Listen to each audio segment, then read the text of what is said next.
When did you start CrossFit? Oh, that I started CrossFit January of 2015. Now, it wasn't like a New Year's resolution or anything like that. 2014 was a very, very difficult for me year for me personally.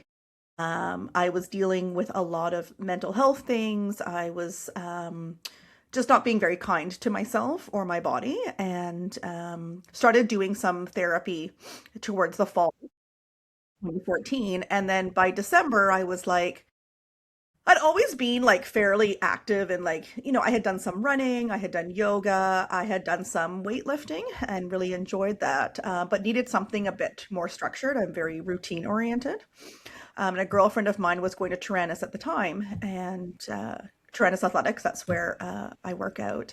And I had said, oh, can I come just try a class with you? And so I went to one class. It wasn't even a class. It was just me and her and a coach kind of trying to take me through these very basic ropes of like, and I remember trying to do this pull up with like probably two or three bands around my leg to try and get over the bar and being like, oh my God.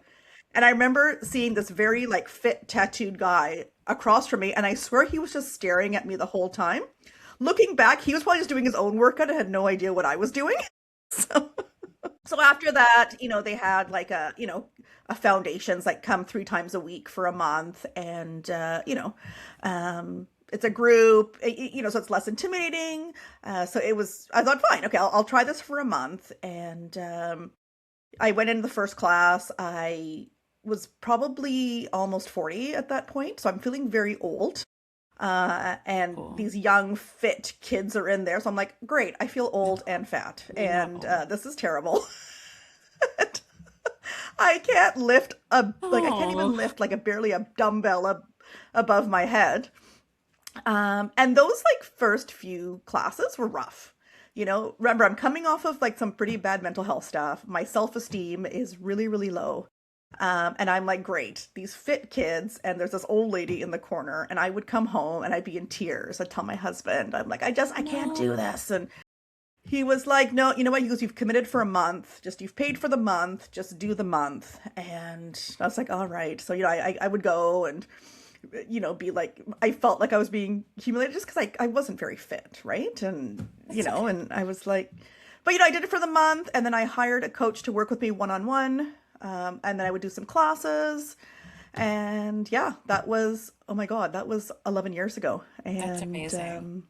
yeah, and I will say, like, as fit or as unfit or as unhealthy or old or whatever as I felt, I realize now that was just all me Yeah. and things that I had to work through, because it was never the environment that I have experienced at the gym that you and I go to. So No, yeah. it can be hard. Actually, Andrea was talking about the same thing because I asked her the same question today, and she was saying how she started, and she did start with a friend of hers, but she had just had her oldest daughter. So what, Miles born in like March, and then so she said she started in August, but she started with Mhm. someone who was in their 20s and quite fit, and so Yeah. she said that was very difficult for her to have to kind of Yeah. do those things, the foundations course side by side. Totally. And don't get me wrong, 11 years later, I still can't do a push up and I still can't do, a pull up without a band. But there's lots of other things I can do that I'm really proud of about how strong I've gotten. Yeah, you're so Yeah. strong. Yeah, thank you. Yeah, So yeah, so it's been very good. It's, you feel a little badass when you're picking up, 200 pounds off the ground. And I thought, you know what, we're not there. The thing I like about it is you're in competition with self, and it's fine. Doesn't matter how fast or how slow you do it. It's just get it done. So yeah. that's totally fair.